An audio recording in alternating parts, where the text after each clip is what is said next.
बिस्मिल्लाहिर्रहमानिर्रहीम। नाज़रीन, parliamentary supremacy वही अच्छी होती है जहाँ पर आपको ऑटोनॉमी नज़र आती है, जहाँ पर आपको ट्रांसपेरेंसी नज़र आती है, जहाँ पर आपको एक मजबूत जमहूरी और पार्लिमानी बालादस्ती नज़र आती है। और यकीनन सियासी और जमहूरी निज़ाम की इसी को एक बड़ी कुंजी भी कहा जाता है। पार्लियामेंट क्योंकि अवाम की नुमाइंदा होती है और मुंतखब करदा होती है, तो उसका जो फंक्शनलिज्म होता है और उसमें जो डिसीजन मेकर्स होते हैं और जो परफॉर्मेंस होती है, उसका बराह रास्त जो ताल्लुक़ होता है वो यकीनन पब्लिक इंटरेस्ट के साथ साथ सियासी मुफादात से भी जुड़ा होता है। और इस वक्त अगर हम बात कर रहे हैं पार्लिमानी बालादस्ती के हवाले से, तो जो साल मुकम्मल हुआ है, तो प्राइम मिनिस्टर की ज़ेर क़यादत इत्तेहादी जमातों के ताउन से हुकूमत ने पहला पार्लिमानी साल कामयाबी के साथ मुकम्मल कर लिया। और इसमें हम देख सकते हैं कि नेशनल असम्बली में 130 और सेनेट के जो 105 दिन की कारकर्दगी जो है वो मंजर आम पर आ गई है। और पिल डॉट ने हुकूमत के पहले साल मुकम्मल होने पर जो फेडरल मिनिस्टर्स हैं उनकी कारकर्दगी के हवाले से भी जायज़ा रिपोर्ट शाये की है, जिसमें सेनेटर और वज़ीर कानून आज़म नज़ीर तारड़ की कारकर्दगी जो है वो सबसे ज़्यादा मौसर और बाअसर नज़र आ रही है।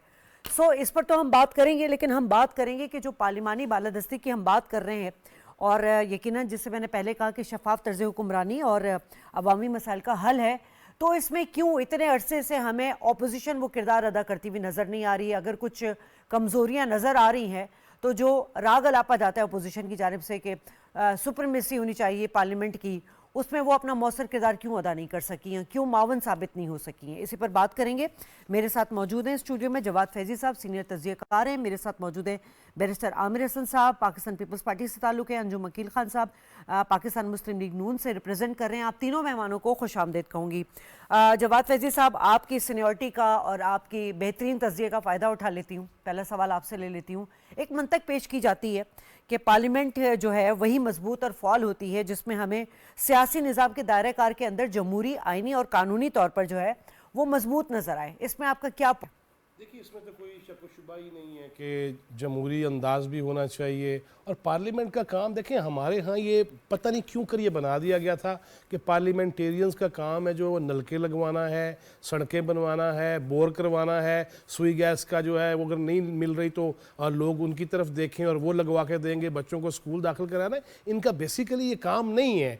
असल तो इनका काम है कानून साजी करना। असल तो इनका काम है कि मुल्क के मुस्तकबिल के एतबार से, मुल्क के मौजूदा हालात के एतबार से, माजी में होने वाली गलतियों के एतबार से ये सारे सोच विचार करें और मिल के करें। देखिए, जिसने भी जहाँ से भी वोट लिए, वो अपोजिशन से हो, वो इत्तेहादी जमातों से हो, वो हुकूमती जमात से हो, लिहाजा सबको जो वोट मिले हैं तो वो इसीलिए मिले हैं कि हमारे लिए वहाँ पहुँच के बैठिए और दिलचस्पी लीजिए, तवज्जो दीजिए, इस कौम के मुस्तकबिल के हवाले से आप क्या क्या फैसले करना चाहते हैं, कौन से कवानीन बनाएंगे, कौन सी चीज़ें करेंगे। और जहाँ तक एक साल की बात है, मुझे बड़ा अफसोस इस बात पे है कि हुकूमती नुमाइंदगान या वज़रा तो अपनी अपनी कारकर्दगी के लिए बढ़ते रहे और इत्तेहादी जमातें साथ बैठती रहीं, मगर एक तरफ से आवाज़ें सिर्फ एक ही आईं, छोड़ोगे, बाहर निकाल दो तब बात होगी, हमें कोई दिलचस्पी नहीं है क्योंकि रेड लाइन एक शख्सियत है। और उसी में हमने एक साल ज़ाया किया। काश, जब मैं बड़ी खुल के बात करूंगा, जब अरकान पार्लियामेंट के तनख्वाहों में और मराहत में इजाफे की बात थी, तब मैंने इख्तलाफी नोट नहीं देखा अपोजिशन की जानिब से। वो नजरिए ज़रूरत हो गया ना। देखें, तो फिर लोग भी तो पूछते हैं ना, और पूछना शुरू हो गए हैं। KPK के अंदर भी पूछना शुरू हो गए हैं कि हमारे लिए कर क्या रहे हैं आप। लिहाजा इस एक साल में जहां अपोजिशन की कारकर्दगी मायूस कुन और अडयाला के गिर्द ही घूमती रही, और फिर हम ये भी झूठ देखते रहे कि वो अंदर डट के खड़े हैं, हम खुद देख के आए थे, डट के भी नहीं खड़े, और वो नमदीदा भी थे, आंखों में नमी भी थी, ये हम सब कुछ देख के आए। लिहाजा ये जो फेक न्यूज़ और डीप फेक न्यूज़ पे जो पूरा सिस्टम चलाने की कोशिश और जो चलते हुए सिस्टम को ख़राब करने की साजिशें हैं, इनको ख़त्म होना चाहिए। इनको पार्लियामेंट में आना चाहिए, बैठना चाहिए, बात करनी चाहिए, और मुल्क की वो मसाइल जो सुलगते हुए हैं, मुआशी मसला है, फेक न्यूज़ सबसे बड़ा प्रॉब्लम बन गया हमारे मुआशरे के अंदर। लिहाजा ऐसी चीज़ों पे सोचें और इस मुल्क को आगे लेके चलें। पूरी दुनिया हम पे एतमाद करना चाहती है, कर रही है, लेकिन अगर अंदर से ये आवाज़ें आएंगे, उसको ख़त लिखूंगा, लॉबिंग फर्म्स हायर की जाएंगी जो इसराइल के लिए उसकी तमाम तर बर्बरियतों के बावजूद और 50,000 के करीब लोगों की शहादतों के बावजूद, मासूम बच्चों के शहादतों के बावजूद जो लॉबिंग फर्म्स इसराइल के लिए फ़िज़ा हमवार कर रही हैं, उन्हीं लॉबिंग फर्म्स को पाकिस्तान के ख़िलाफ़ इस्तेमाल करने के लिए भी मुआहदे किए गए हैं। लिहाजा इन चीज़ों पर हमें सोचना चाहिए और इस मुल्क का सोचना चाहिए। मुल्क है तो सारी शख्सियात है, मुल्क है तो MNAs MPAs वज़रा हैं, मुल्क है तो सदर मुमलकत वज़ीर आज़म आर्मी चीफ है, मुल्क है तो जस्टिस साहबान है, मुल्क है तो हम साफ़ी भी हैं। ये मुल्क रहना चाहिए, लोग आते जाते रहते हैं। ठीक है आमिर साहब, यकीनन एक तो बड़े मुबारकबाद के मुस्तहिक है क्योंकि आप ही की जो ताउन से, इत्तेहादी जमातों के ताउन से और प्राइम मिनिस्टर शहबाज शरीफ की क़यादत में जो है पार्लिमानी साल कामयाबियों के साथ मुकम्मल हुआ है। लेकिन हम थोड़ा सा इससे पहले जाएं क्योंकि आप लोगों ने भी 26वीं आईनी तरमीम के लिए बड़ी एफर्ट भी की हुकूमत के साथ मिलकर। हम ज़रा थोड़ा सा माजी पे जाते हैं तो आपको कहाँ नज़र आता है कि पार्लिमानी बालादस्ती में हमें क्या कमज़ोरियाँ नज़र आई हैं? बहुत शुक्रिया जी।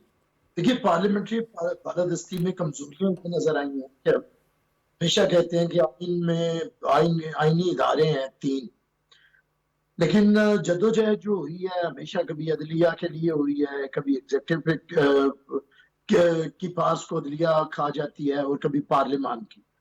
पिछली 2-3 दहाइयों के अंदर जो पाकिस्तान ने आमरीयतें तो आमरीयतें रही, उसके बाद जो हमने जुडिशल इंपीरियलिज्म या जुडिशल आमरीयतें देखी हैं, उन्होंने पार्लियामेंट को और पार्लियामेंट के जो प्राइमरी फंक्शंस हैं उनके ऊपर कदगन लगाई। तो इसके लिए जरूरी था कि जो पार्लियामेंट्री फोर्सेस हैं, जो पॉलिटिकल पार्टीज हैं, वो अपने कम से कम आईनी हक के लिए तो खड़ी हों। अकील साहब से मैं ज़रा सवाल ले लेती हूँ। अकील साहब, एक तो ये कि जमहूरियत की जो बुनियाद है मौसर कानून साजी होती है, जैसे कि जवाद साहब ने भी बड़ी अच्छी बात की, और ये कानून साजी मुल्की और अवामी मुफाद के लिए होती है। आप लोगों ने एक साल में जितनी एफ़र्ट्स की हैं, जिसमें इत्तेहादी जमातों का भी आप लोगों को ताउन हासिल रहा है, सर ये किस तरह मुमकिन हो सका? और सबसे बड़ी बात यह है कि पहले भी आप लोग इक़्तिदार में रहे हैं और पहले भी जब कानून साजी की जाती रही है, उस वक्त में और इस वक्त में क्या मुश्किलात और क्या चैलेंजेस नजर आए? बिस्मिल्लाहिर्रहमानिर्रहीम। देखें जी, सबसे पहली बात तो ये है कि जब हमने हुकूमत ली तो आप सबके सामने है कि वो लोग सब कह रहे थे जी, ये लोग हमारे अपोजिशन के, हमारे मुखालिफ लोग कि पाकिस्तान ग्रे लिस्ट में चला गया है, पाकिस्तान डिफॉल्ट हो चुका है, डिफॉल्ट होने के करीब है। इन हालात में हमें हुकूमत ली और कामी, इसमें कोई शक नहीं कि कामी की पोजीशन गुफ्ताबी हो चुकी थी। इन हालात में हमने ना सिर्फ हुकूमत को संभाला बल्कि आज अल्हम्दुलिल्लाह हम ये फ़ख्र से कह सकते हैं कि हमने जो 10 माह की हुकूमत में जो कुछ अचीव किया है, डजन ऑफ हमने वो एक्ट पास किए हैं, डजन ऑफ हमने लॉ पास किए हैं। पार्लिमानी साल जो है, इसको असल में ये इसको कहा जाता है कि जिसमें हमने बेशुमार कानून पास किए हैं अवाम की फलाह बहबूद के लिए, मुल्क को चलाने के लिए। फिर 26वीं तरमीम हमने की है। तो मैं तो ये अल्लाह का लाख लाख शुक्र है। इसके साथ साथ अगर मैं ये कहूँ कि हमने जो अपने गोल पाकिस्तान की अवाम के लिए हमारी हुकूमत ने तयन किए थे, उसमें भी हम बहुत ज़्यादा कामयाब हुए हैं। आज अल्हम्दुलिल्लाह हमारे साथ आपके सामने है कि अज़रबैजान के तल्कात कैसे हैं, और आज उन्होंने $2 बिलियन पाकिस्तान में इन्वेस्ट करने के लिए कहा है। चाइना आपके सामने है कि एक दफ़ा फिर वो आपके पास सी पैक में फिर दोबारा काम शुरू हो रहा है। इसी तरह तुर्की आपके साथ शामिल है, UAE आपके साथ शामिल है, सऊदी आपके शामिल है, मलेशिया एक बहुत बड़े वफद के साथ आपके साथ पास आया था। SCO कॉन्फ्रेंस हमने कराई जिसमें कितने मालिक के सरबराह यहाँ पर आए। मैं तो ये कहूँगा कि आज दिन तक इतने लिमिटेड टाइम में तकरीबन 35-36 के करीब मालिक ने पाकिस्तान का विजिट किया है, और ये हमने जो खारजा पॉलिसी जो है अल्लाह ताला के फजल करम से हमारी बड़ी कामयाब रही है, और आज हम अपने पांव पे खड़े हो चुके हैं। आज हम ग्रे लिस्ट निकल चुके हैं, आज हम डिफॉल्ट से निकल चुके हैं, मुल्क की इकानमी मस्तकम हो चुकी है, $8 अपनी जगह पर कायम है। आज महंगाई भी आपके सामने इन्फ्लेशन रेट कोई 3 और 4% पे आ गया है। इसी तरह पेट्रोल की कीमत, बिजली की कीमतें इसमें अल्लाह ताला के फजल करम से मैं समझता हूँ कि बहुत बड़ी एक अल्लाह ने मदद की है कि हमने IPPs को के साथ बाइज्जत तरीके से मायदे किए हैं और उसकी वजह से अवाम को बड़ा रिलीफ मिल रहा है। आज बिजली के रेट भी कम हो रहे हैं। इसी तरह आप अगर ये कहेंगे हमने मुल्क में अमन और अमान के हालात भी बेहतर किए हैं। अब हम इकानमी को मुस्तहकम कर चुके हैं। अब इंशाल्लाह हम आगे मजीद तरक्की का दौर शुरू हो चुका है पाकिस्तान का। और इसीलिए आज आप ये भी देख लें कि अजरबैजान ने पाकिस्तान के साथ गैस के लिए पाकिस्तान के साथ मायदे किए हैं। तो ये जब गैस मुल्क के अंदर आ जाएगी, हमारी इंडस्ट्री इंशाल्लाह फाल हो जाएगी। आज पाकिस्तान की अवाम को अपने पांव पर खड़ा करने के लिए आप देख लें कि पंजाब में जो एक मसाली काम इन मजदूर टाइम हुआ, लैपटॉप, एग्रीकल्चर, कोई भी फील्ड आप लेंगे आपको नजर आएगा उसमें काम हुआ है। तो ये एक मसाली काम है। मैं ये पूछना चाहता हूँ अपने मुखालफिन के कि क्या उनको भी तो टेनोर मिले थे, किसी को 4 साल मिला है, किसी 5 साल मिला, उन्होंने क्या कारकर्दगी की? आज अल्हम्दुलिल्लाह हम फख्र से कहते हैं कि पंजाब में हमारे चीफ मिनिस्टर साहब ने कारकर्दगी दिखाई, वो हमारी बहन, मैं समझता हूँ जितनी आमिर साहब, पार्लिमानी साल में अगर हम बात करें 130 दिन हमें कौमी असम्बली में नजर आए, 105 दिन सेनेट में हमें नजर आए, कार्रवाई हुई जिसमें 39 जो है कवानीन थे और 47 जो है वो एक्ट ऑफ पार्लियामेंट मंजूर हुए, 16 अहम कौमी मामलात पर ऑर्डिनेंस हुए और 20 रिपोर्ट्स ऐवान में पेश की गई। क्या ये हुकूमती कारकर्दगी की वाज़ेह मिसाल नहीं? और सबसे बड़ी बात ये होती है कि ये कवानीन तो बन जाते हैं लेकिन इन पर एक अहम सवाल जो उठाया जाता है वो उठाया जाता है कि इस पर आप अमल कब कराएंगे?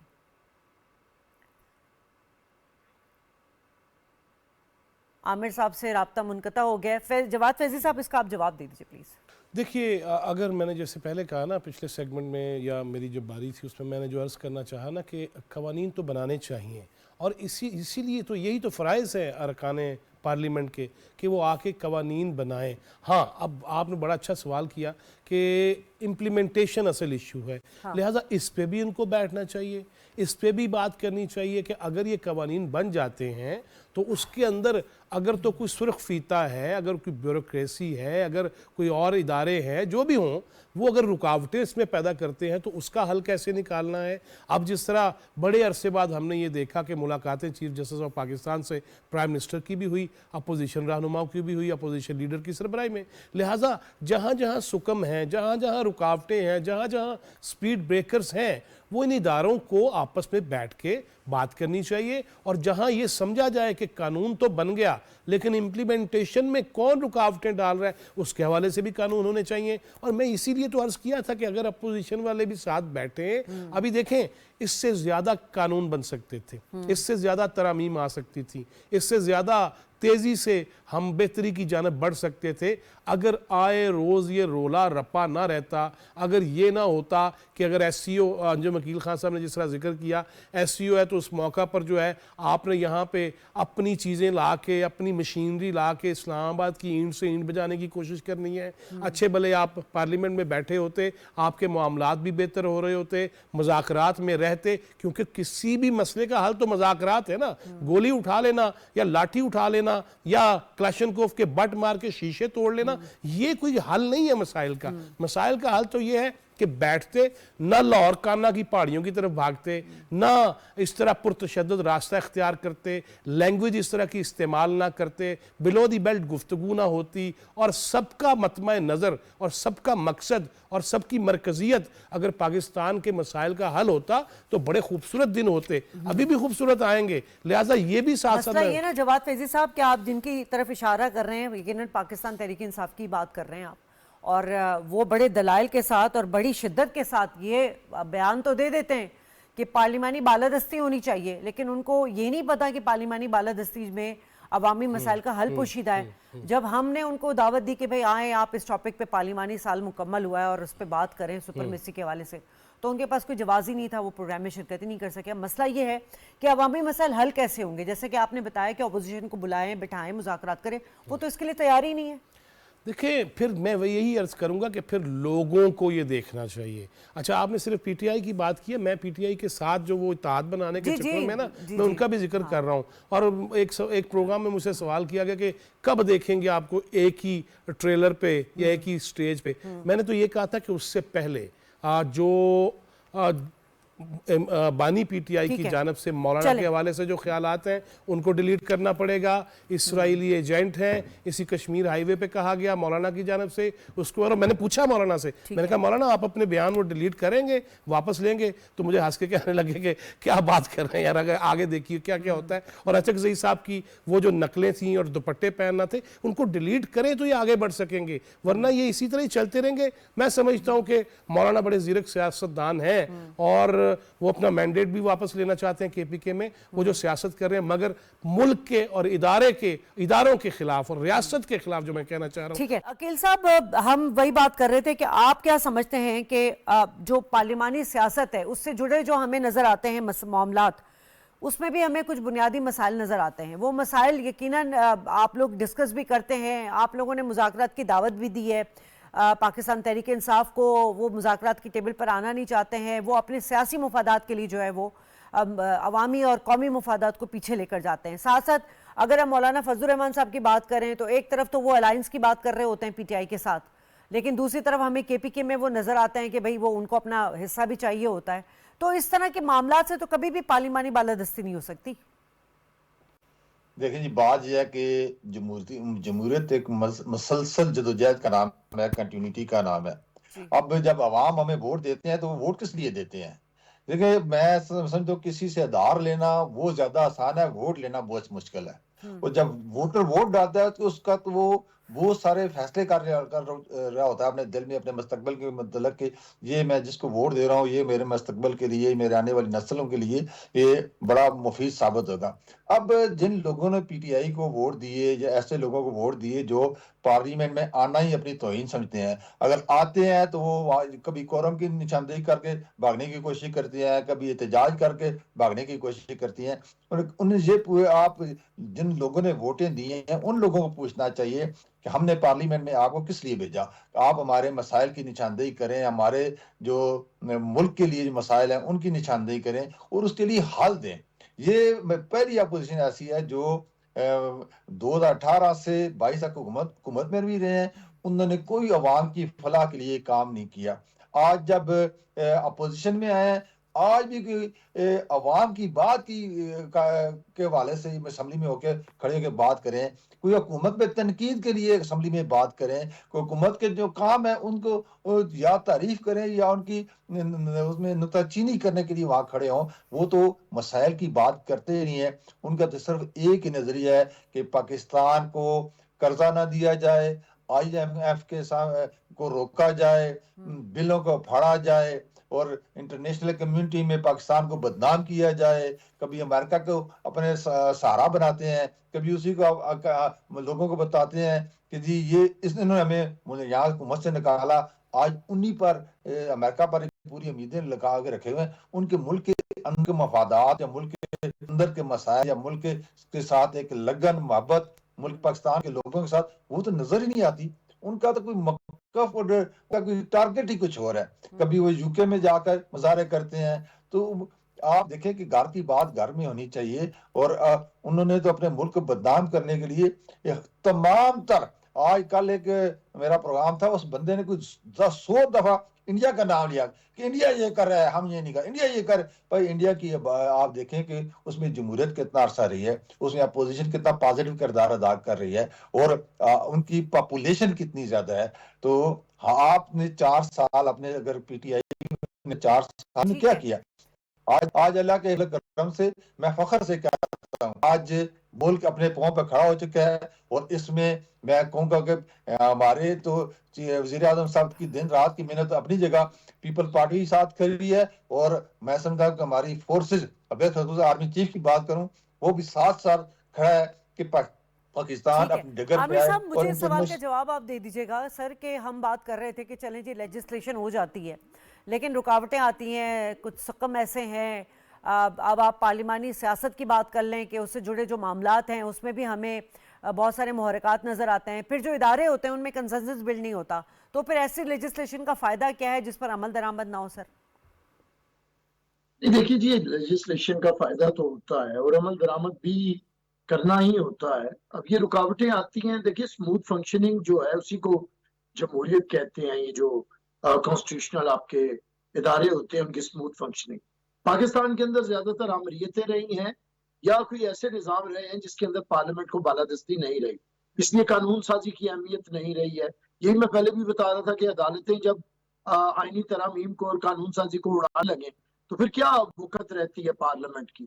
تو اگر اپوزیشن اپنا رول پلے کرنا شروع کر دے اور کنسٹرکٹیو رول پلے کرنا شروع کر دے، اور ہم پیپلز پارٹی کی آج نہیں کہہ رہی، 90 کی دہائی میں جب بہت زیادہ ہمارا اور پی ایم ایل این کے درمیان مخاصمت تھی، مخالفت تھی، ہاسٹیلٹی تھی، اس دوران بھی محترمہ بینظیر بھٹو نے فارن افیئرز کمیٹی کی چیئرپرسن بنی نیشنل اسمبلی میں، تاکہ یہ پیغام دینا تھا. اب اس بات کو تقریباً 28-29 سال گزر چکے ہیں، تو محترمہ بینظیر بھٹو شہید نے یہ پیغام دیا کہ پارلیمنٹری پالیٹکس کے اندر وزیر اعظم بننا اہم نہیں ہوتا، عوام کے مسائل کے لیے، ریاست کو آگے بڑھانے کے لیے آپ کو کمیٹیز میں بھی بیٹھنا پڑتا ہے، اس کے ذریعے بھی فارن افیئرز کو چلانا پڑتا ہے، اس کے ذریعے بھی آپ کو احتساب بھی کیا جا سکتا ہے، اس کے ذریعے ملک کے دوسرے معاملات جو ہیں اکانومی کو بھی بہتر کیا جا سکتا ہے.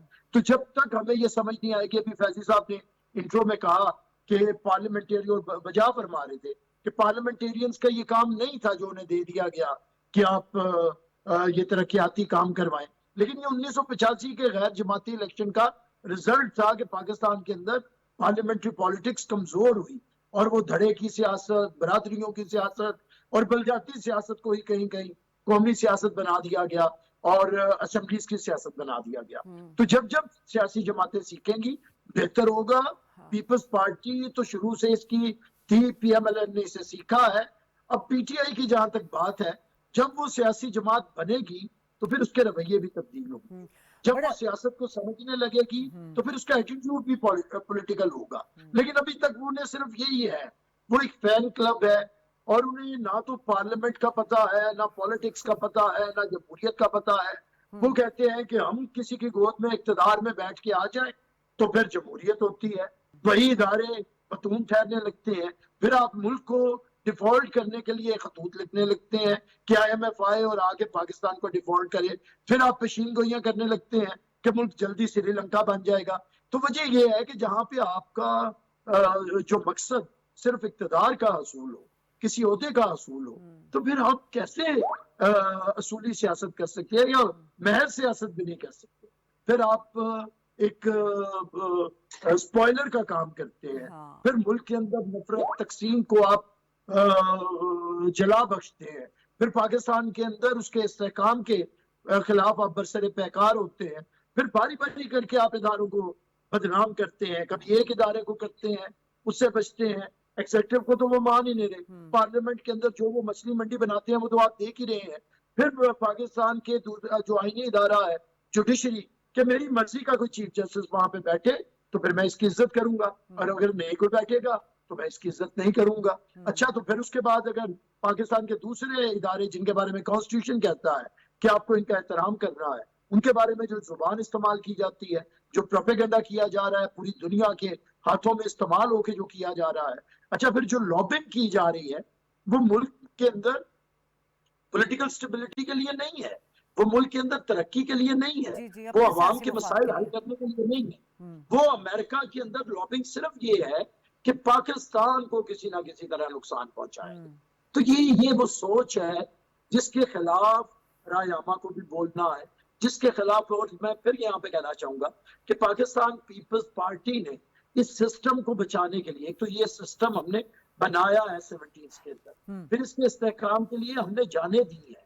شہید ذوالفقار علی بھٹو سے لے کے محترمہ بینظیر بھٹو تک ہمارے ہزاروں کارکنان نے جانے دی ہیں. اور آج بھی یہ جو سسٹم ایک سال پہلے جو قائم اس میں بڑی اچھی مثال دی عامر صاحب آپ نے. ایک بات یہ میں مکمل کر لوں کہ پیپلز پارٹی نے ہم نے پہلے دعوت دی بڑے گروپ کو کہ آپ حکومت بنا لیں، وہ نہیں بنا سکے تو پی ایم ایل این دوسرا بڑا گروپ تھا، वो आए और हमने हुकूमत बना दी, हम नहीं बैठे ठीक। कैबिनेट के अंदर, लेकिन हम जमहूरियत के फरोग के लिए जरूर मौजूद। ठीक है, बड़ी अच्छी मिसाल दी है जवाद फैज़ी साहब माजी की, और यकीनन माजी में कुछ जो गलतियां हुई हैं उनको सीखते हुए ही जो है वो आप जमहूरी सियासी तकाज़ों को पूरा कर सकें, जैसे कि मुस्लिम लीग नून कर चुकी है, जैसे कि पाकिस्तान पीपल्स पार्टी कर चुकी है। अब मसला यहाँ पर यह है कि अगर किसी ना किसी तरह आपको कोई पॉपुलैरिटी मिल गई है किसी सियासी जमात को, मैं पाकिस्तान तहरीक इंसाफ की बात करी जो वो क्लेम करते हैं कि सबसे पॉपुलर जमात है, भाई ये पॉपुलैरिटी जो है अगर आपको नज़र आती है, आ रही है, तो आप पार्लियामेंट में आके अपने मसाइल या मुल्की मसाइल या किसी भी अवामी मसाइल पर बात करें ना, लेकिन सारे फैसले तो ये पार्लियामेंट से बाहर करना चाहती है, ये सड़कों पर आना चाहती है, एहतजाज की कॉल, धरने की कॉल देती है। अब अपोजिशन का जो काम होता है वो एक कंस्ट्रक्टिव रोल करता है, अदा करता है, यानी कि वो तनकीद बराए इस्लाह की बात होती है, एक ऐसा किरदार अदा करता है जो मुल्की मुफाद में, अवामी मुफाद में हो।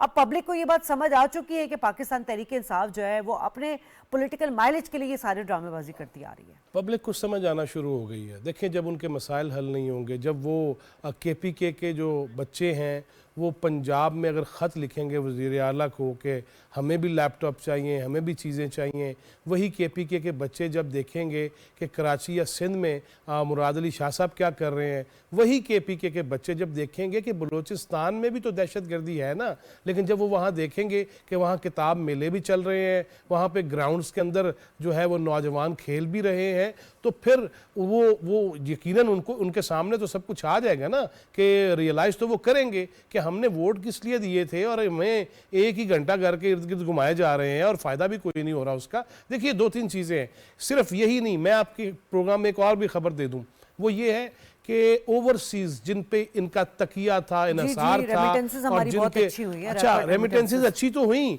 लेकिन वो जो मुजाहिर हो जाते थे, मुजाहिरा करने आ जाते थे, अब चीफ ऑफ आर्मी स्टाफ वहां गए हैं, 51 लोग थे, और किस मुल्क के लोग आए हैं, मैं जिधर लिंक देना चाह रहा हूं, वहां पे मुजाहिरीन किस मुल्क के बाशिंदे थे, वो मुल्क जहां से इस PTI की हुकूमत के दौर में दहशतगर्द फिर दोबारा से वापस आए और उन्हें बसाया गया, और उस वक्त का वजीर आजम ये कहता था कि ये जंगजू हैं, फाइटर्स हैं, इन्हें हमने बसाना है। इस वक्त सबसे बड़ा मसला सवारिया निशान तो यही होता है ना, किसी इन्वेस्टर का, आ रहे हैं लोग, बहुत आ रहे हैं, लेकिन वो देखते हैं कि दहशतगर्दी का जो नासूर है, जिसके बारे में और जिसके खिलाफ लड़ते हुए हमारे जवान शहीद हो रहे हैं, हम अवाम भी, हमारे फौजी भी, वो अगले महाजों पे खड़े हैं, लिहाजा वो भी इन्होंने किया। एक जो मैं बात कहना चाह रहा हूँ मुख्तसरन, वो ये कि एक यहाँ पे शहजाद अकबर हुआ करते थे जो हर प्रेस कॉन्फ्रेंस में ये साबित करने की कोशिश करते थे कि नवाज शरीफ और उनकी जमात और जरदारी साहब और उनकी जमात जो है ये करप्ट तरीन लोगों की जमातें हैं और ये मुल्क को लूट के खा गए हैं।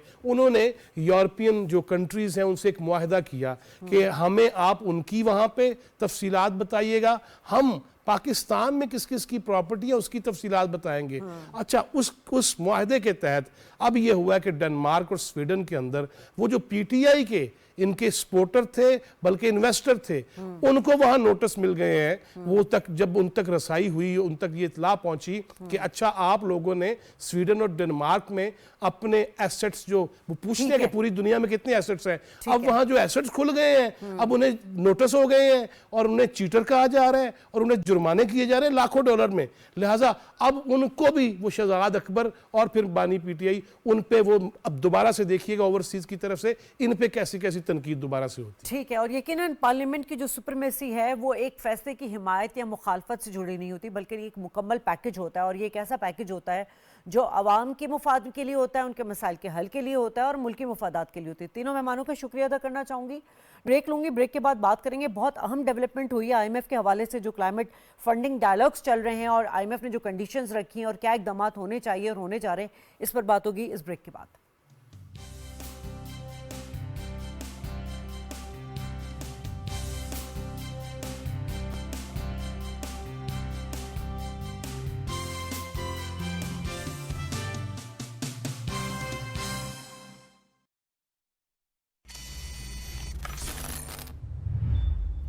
लाला संभल के, हर तरफ खतरा है।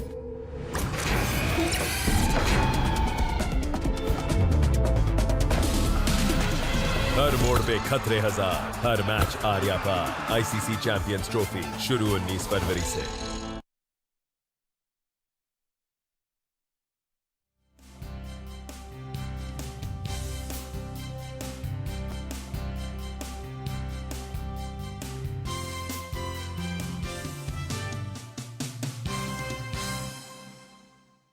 वेलकम बैक नाज़रीन। जिस तरह के क्लाइमेट चेंज के हवाले से पाकिस्तान जो है वो हर बार आवाज़ उठाता रहा है, वो आलमी फोरम पर भी आवाज़ उठाई है। प्राइम मिनिस्टर शहबाज शरीफ क्लाइमेट जस्टिस के लिए बारहा आवाम को, आलमी दुनिया को जो है मुखातिब कर चुके हैं, और साथ साथ पाकिस्तान के अपने अंदर भी इस हवाले से इक़दाम किए जा रहे हैं। और यकीनन जो हमने IMF का बेल आउट पैकेज था जिसके $7 अरब है, और इसके अलावा जो एडिशनल हम बात करेंगे वो ये कि पाकिस्तान IMF से इस वक्त $1.5 अरब का नया प्रोग्राम लेने के लिए तैयार है। और IMF इस वक्त जो उनकी जो टीम है, टेक्निकल टीम, वो पाकिस्तान में मौजूद है और उस हवाले से बातचीत भी हो रही है।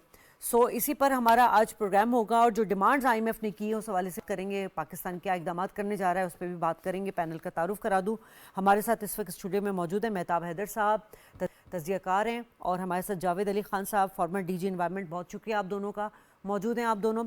महताब साहब, सवाल ये कि हुकूमत क्लाइमेट चेंज के हवाले से जो इक़दाम ले रही है, मगर असल मसला जो हमें नज़र आ रहा था वो फंडिंग के हवाले से नज़र आ रहा था।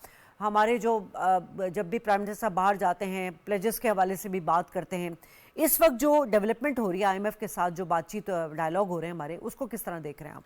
जी, बिस्मिल्लाहिर्रहमानिर्रहीम। देखें, IMF का $7 बिलियन की एक्सटेंडेड फंड फैसिलिटी पाकिस्तान पहले ही हासिल कर चुका है, और अभी हमने एक रिक्वेस्ट की हुई थी जब लास्ट एनुअल मीटिंग थी, तो फाइनेंस मिनिस्टर ने वहाँ पे रिक्वेस्ट कर दी थी। अब IMF ने अपनी एक टीम भिजवाई है कि ये जो एक्सटेंडेड फंड फैसिलिटी है इसको आर्गूमेंट किया जाए।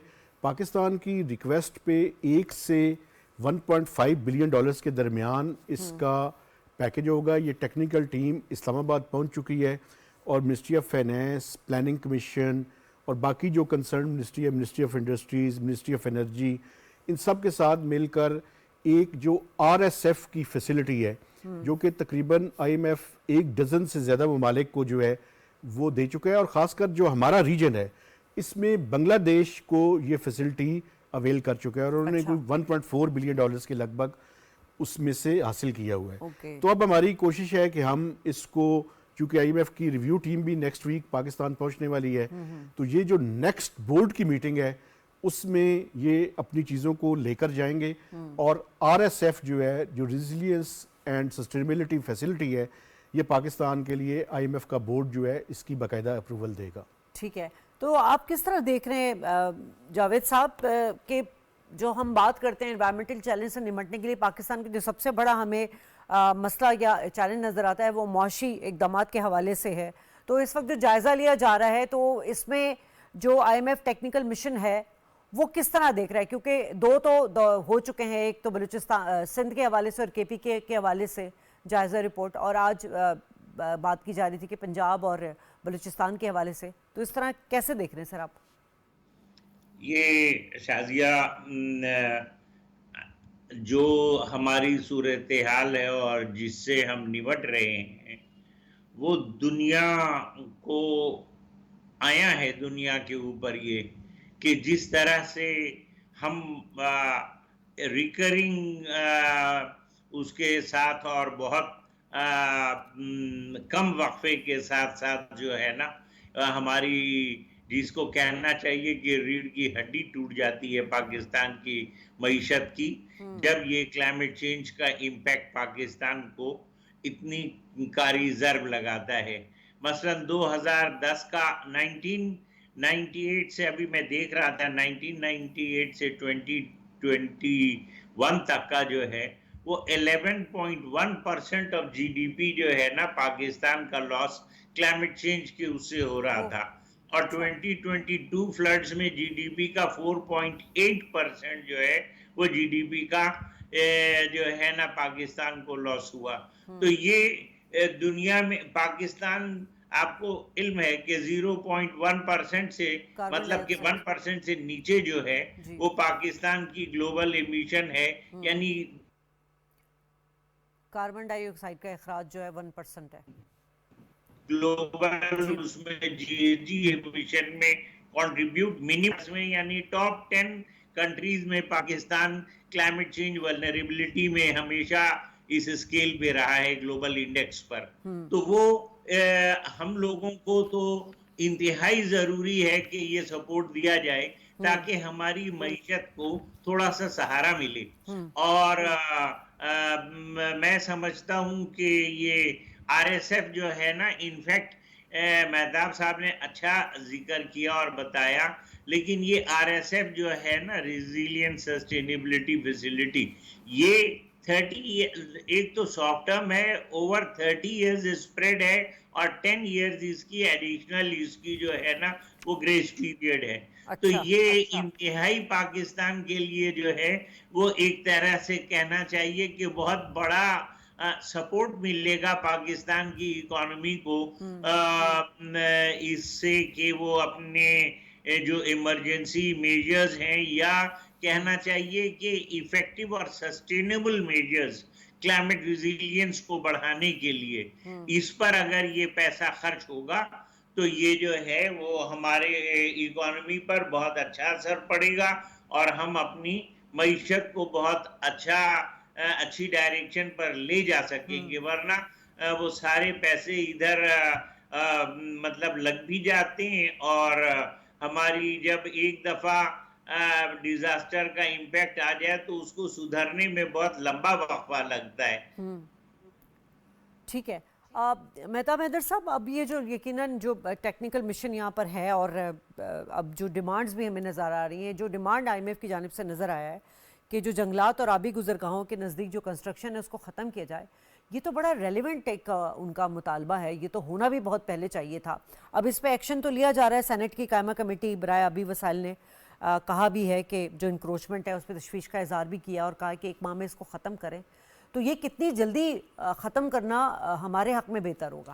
دیکھیں، بنیادی طور پر آپ یہ دیکھیں، جیسے ڈاکٹر صاحب بتا رہے تھے کہ پاکستان کا جو GDP کا لاس ہے وہ 2022 کی اگر آپ دیکھیں تو بالکل پاکستان کی جو گروتھ ہے وہ بالکل جو ہے وہ اس کے بعد جو ہے وہ بڑے نیچے چلی گئی تھی. تو بنیادی طور پر یہ جو فلڈز ہیں، یہ جو کلائمیٹ چینج ہے، اس کے لیے حکومت نے 2 طرح کی جو ہے وہ، اور IMF کے ساتھ بھی 2 طرح کی اسٹریٹجیز کے اوپر جو ہے وہ بات ہو رہی ہے. اچھا، ایک تو سپلائی سائڈ کو جو ہے وہ بہتر کرنا ہے، ایک ڈیمانڈ سائڈ کو بہتر کرنا ہے. تو ڈیمانڈ سائڈ پہ اگر آپ دیکھیں تو ایک نیو جو ہے وہ الیکٹرک وہیکل کی جو ہے وہ پالیسی جو ہے وہ انڈر کنسیڈریشن ہے. اور پنجاب میں بڑا بہترین کام ہو رہا ہے. اور پنجاب میں آپ دیکھیں تو پنجاب میں آج کل انکروچمنٹ کے اوپر بڑا زبردست کام ہوا ہے. آپ پنجاب کے شہروں کے اندر، میں خود بھی پنجاب کا رہنے والا ہوں، تو آپ یہ دیکھیں کہ بہت زیادہ جو ہے وہ انکروچمنٹ کے اوپر وہاں پہ بھی کام ہوا ہے. لیکن اس کے ساتھ ساتھ میں آپ کو بتاؤں، ایک منسٹری آف پلاننگ نے ایک ڈاکومنٹ تیار کیا ہے جس کو سی پیما کے نام سے جو ہے وہ IMF کے ساتھ شیئر کر لیا ہے. اس میں یہ ہے کہ climate public investment management strategy, یعنی جتنے بھی ترقیاتی منصوبے بنائے جائیں گے ان میں سب سے زیادہ کلائمیٹ ریزیلینس کو سامنے رکھ کر بنایا جائے گا. اور اس میں یہ جو بات آپ کر رہی ہیں کہ جہاں پہ اگر کوئی چیز کسی دریا کے بالکل بینک کے اوپر اگر آپ بنا رہے ہیں تو اس کا ایک مناسب فاصلہ جو ہے وہ رکھا جائے گا، تاکہ یہ انشور کیا جائے کہ اگر خدا نخواستہ دوبارہ سے کلائمیٹ چینج کے اثرات آئیں یا کوئی فلڈز کی صورتحال ہو تو اس میں کم سے کم جو ہے وہ نقصان ہو. تو یہ وہ بنیادی نکات ہیں جن کی بنیاد پہ آئندہ ڈیولپمنٹ کی اسٹریٹجی جو ہے اس کو فائنلائز کیا جائے گا. ٹھیک ہے سر. جاوید صاحب، چونکہ آپ کی ایکسپرٹی بھی ہے انوائرمنٹ میں، سر ہمارا کتنا عمل دخل ہے؟ اب خیر ہمیں بھی پتہ ہے کہ ہمارا کتنا عمل دخل ہے، کتنا قصور ہے ہمارا، لیکن اس وقت جس طرح پنجاب میں کام کیا جا رہا ہے ماحولیاتی کنٹرول سسٹم کے حوالے سے، یہ تو بالکل آپ کہنے ایمرجنسی پلان پورے ملک میں ہونا چاہیے اس قسم کا. جی آپ یہ بالکل صحیح کہہ رہی ہیں. دیکھیں، میں اب UN ہیبیٹاٹ ایک یونائٹڈ نیشنز کا ہاؤسنگ اینڈ ہیومن سیٹلمنٹس کا ادارہ ہے، اس کا میں کنٹری ہیڈ ہوں، اور ہم لوگوں نے 2022 فلڈز میں سندھ کے جو ہے وہ ایک ڈاکیومنٹ نکالا ہے، کلائمیٹ ریزیلینٹ سیٹلمنٹ پلاننگ. یعنی یہ کہ ہم نے آبادی کو، جس طرح ابھی ذکر ہو رہا تھا، مہتاب صاحب نے بھی کہا، آپ نے بھی کہا کہ بالکل اگر دریا کے کنارے ہم اپنی آبادی وہ پھیلا دیں گے اور وہاں تک پہنچا دیں گے تو یقیناً اس کا اثر بڑا مطلب کہ نیگیٹو ہوگا. تو یہ جو کلائمیٹ ریزیلینٹ سیٹلمنٹ پلاننگ ہے یہ انتہائی ضروری ہے، اور اس میں وہ اقدامات لیے جاتے ہیں جس سے کہ امپیکٹ کم ہو. مثلا میں ایک مثال آپ کو دینا چاہوں گا. ویسٹ انڈیز میں کریبین میں UN کی طرف سے تھا، اور وہاں پر 300 metres from high water mark वहां पर कुछ भी डेवलपमेंट की इजाजत नहीं है। वो 300 मीटर की जो पट्टी है हाई वाटर मार्क से अंदर की तरफ, उसको क्वींस चेन कहते हैं, यानी वो बेल्ट जो है 300 मीटर की, वो समझे सेफ्टी जोन है, कंपलसरी एरिया है जिसको कि प्रोटेक्टेड रखना लाजमी है। तो हम अगर सिर्फ कह दें कि हम एक हफ्ते में या एक महीने में खत्म कर देंगे, ये आसान बात नहीं है। कहना तो आसान है, लेकिन इसको अमल करना, इसको निशानदही करना, इसके ऊपर वो सारी आबादी को मूव करना, शिफ्ट करना, एक जामे पॉलिसी की जरूरत है और उस पर जामे तरीके से अमल दरामद की जरूरत है।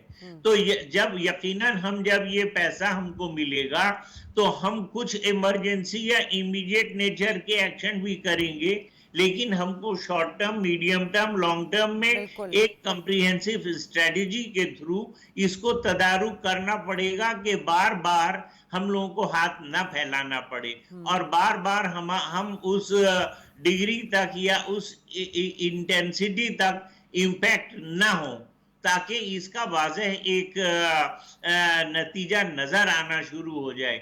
मुझको 100% उम्मीद है, क्योंकि आप देखें मेरी पूरी जिंदगी माहौलियात और क्लाइमेट चेंज में गुजरी है और मैं इससे वाकिफ हूँ कि हुकूमत कभी सोई नहीं है इस बात से। ये और बात है कि हमारी आबादी बहुत ज्यादा है और हमारे वसाइल बहुत कम हैं, तो हम जो है ना वो उतना जिसको कहना चाहिए एडवांस एक्शन या एडवांस प्लानिंग में उतना नहीं कर पाते हैं। लेकिन अगर हमारी सिमत सही है और रिसोर्सेज भी हमारे हाथ में आ गए तो यकीनन कोई वजह नहीं है कि हम बड़ी बेहतरीन बात की जावेद साहब ने। मेहताब साहब, ये जो 1.5 अरब मिलेगा अगर हमें ये क्लाइमेट जो फाइनेंसिंग है IMF हमें दे रहा है, लेकिन ये क्या काफ़ी होगा इस चैलेंज से निपटने के लिए? और बड़ी इंपॉर्टेंट इन्होंने जो बातें की कि मौसर हिकमत अमली होनी चाहिए और पॉलिसीज़ होनी चाहिए, उस पर अमल दरामद होना चाहिए, ये बहुत ज़रूरी है इस वक्त।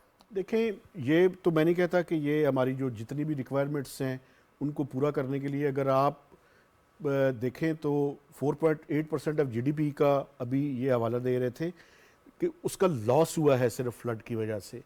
तो ये लॉसेस तो बहुत ज़्यादा हैं, लेकिन उसमें ये देखें कि IMF का $7 बिलियन से ये ऑगमेंटेशन है, तो इससे 8 या 8.5 बिलियन डॉलर्स तक जो है वो IMF के लोन पहुंच जाएगा और इसका ये लॉन्ग टर्म है और ये बड़ा सॉफ्ट लोन है, तो इस हवाले से बड़ा इम्पॉर्टेंट है और ये पाकिस्तान को बड़ा इससे हेल्प मिलेगी। लेकिन मैं आपको बताऊं कि ये जो क्लाइमेट जस्टिस का मामला है कि कार्बन एमिशंस के अंदर हमारी कंट्रीब्यूशन तो बड़ी कम है, लेकिन उसकी वल्नरेबिलिटी जो हमारी है वो बड़ी ज़्यादा है।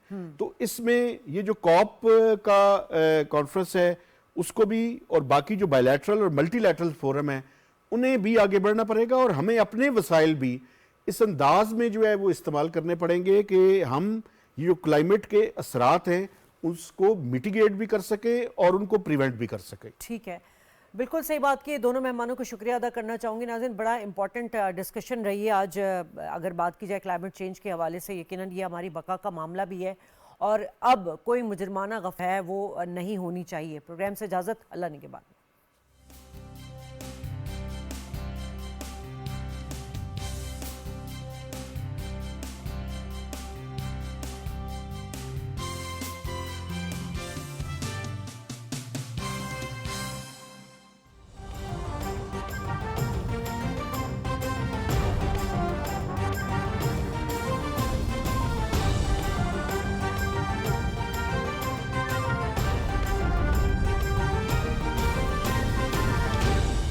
दुरुस्त हर वक्त बर वक्त।